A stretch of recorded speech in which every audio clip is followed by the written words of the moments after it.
How you doing? My name is George Ogden. I'm the owner of a C8.R Corvette. I guess I'm one of the 1,000 people that may have bought this car. As you see it behind me, I'm just going to step around. I'm going to do a little bit of critiquing of the vehicle on some of the things that I like and that I don't like. So one of the things that struck me right off the bat is the fact that this 2022 Corvette, which you can see on the inside, is quite unique. But what bothers me is this: the fact that sometimes this door doesn't always close. Now, I had soft closing doors on my C7. I don't know if that was a dealer option later on or not. But it's nothing like getting in the car, closing the door, and having to slam it a little bit harder. So that was one of the things that bothered me. However, something else that occurred when I decided to do a little grocery shopping. Now, using the remote control, I was able to open the back. That's fine. But I don't think that this is properly sealed altogether. I've got some newspapers in here because I'm also a news reporter. So welcome to the San Gabriel Valley Examiner. Now, if you notice, I've done a little extra detailing on the engine. I've gotten the C8.R cover to match the car. Now, the problem that I found back here is when you put the groceries back here, I brought some produce and I did not seal the bags.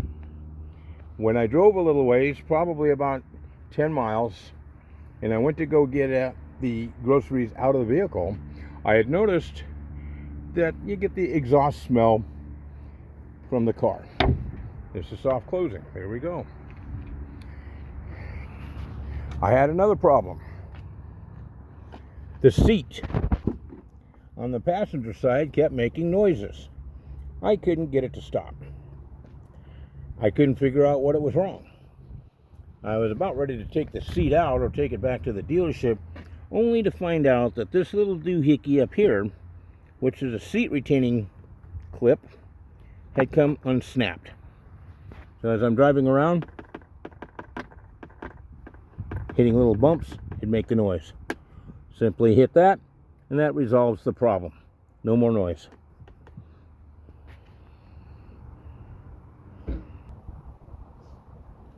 Moving around to the front of the vehicle and using this baby, hitting it twice, 3 times, 4 times. I have to hold it down low, otherwise it won't open. That's a bit irritating to me. Now, we have plenty of room in here, and as you can see, I haven't unwrapped everything. But if you notice, it had rained not too long ago, and this part of the car actually got filthy. So it's not insulated from the weather or the moisture all that well. There you go. I believe this is not soft closing. You got to kind of give it a shove in the middle. So let me get back over here and show you another problem that I think is kind of upsetting to me. Is this is my understanding, it was a C8.R 3 series, the 3LS or LT rather. So let me put this on hold. On pause while I get inside. Okay, welcome to the inside of the Corvette. And if you notice up on the dash, the little indicator there is telling me the door is ajar. Can you imagine that? Okay, I'm not going to go into all the specifics. There are a number of other people there that have a lot of good stuff on the C8, and I just want to let you know I wasn't able to close the door once I got inside. Try it again. think I got it. Yeah, I got it this time.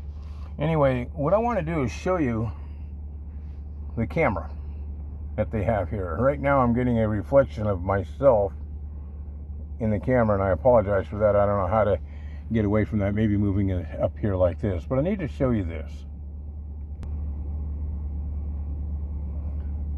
This is the screen that I have, and I'm pulled actually away from the sun so I wouldn't get any reflections. Hopefully this helps. It still seems a little foggy, but I'm going to go ahead and hit the PDR. This is for the camera when you're driving. So it says stop recording. I'm going to stop the recording for now. And then now I am going to look for recordings. In the recordings, I'll just pick this last one. If you noticed this image all in here, this gets worse. What this is the reflection off the dash. So if you plan on driving in some type of a circuit or race and you want to record it, this is what you're going to get.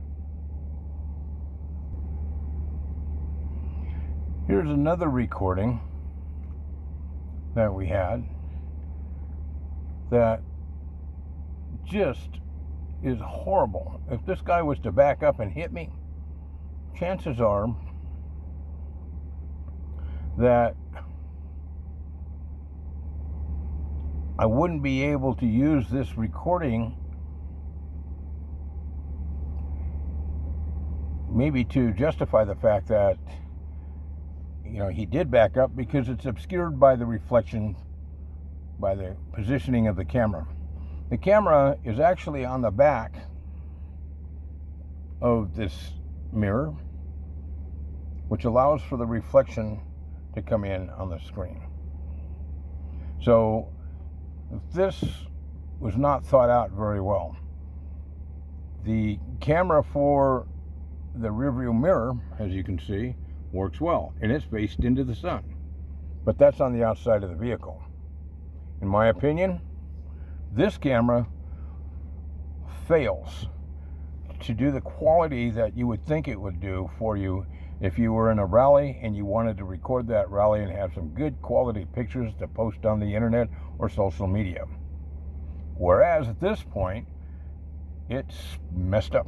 Now, let's take a thought here, and as if General Motors would decide to put this camera on the outside of the vehicle or right up against the mirror, right up against the windscreen or the windshield, it would eliminate this reflection that we're getting.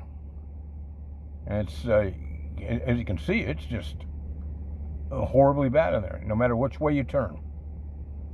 You have to actually get out of it.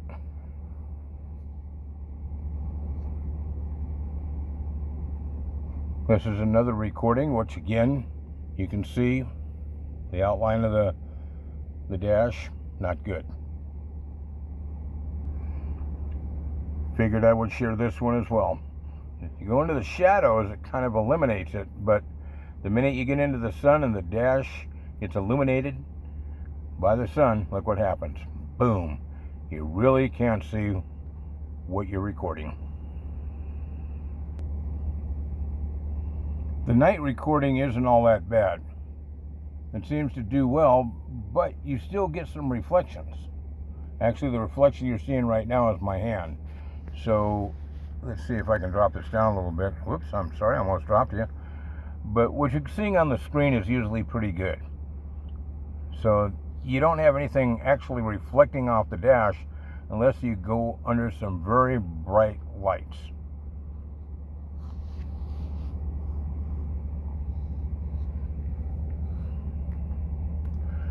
So at this point, those are a couple of the pet peeves that I have with the C8.R. I guess all C8s probably experience this.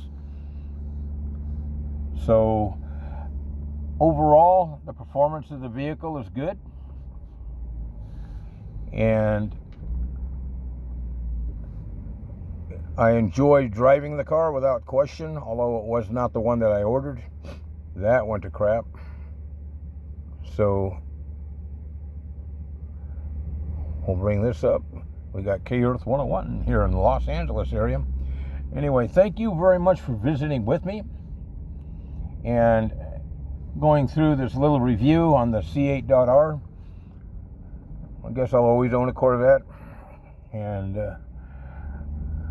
this is just one of about 25 different cars that I have. So anyway, insurance isn't all that bad when you have a bunch of cars, but I tell you, when you're by yourself, you might have a little bit of a problem here. So it's actually pretty good on gas, and I still love the acceleration. Once again, thank you very much for joining me with this little review of the Corvette, and this is probably 11 minutes of your time that you will never get back. Somebody's yelling at me for something. Oh, no seatbelt. It has a good seatbelt warning. All right, bye-bye.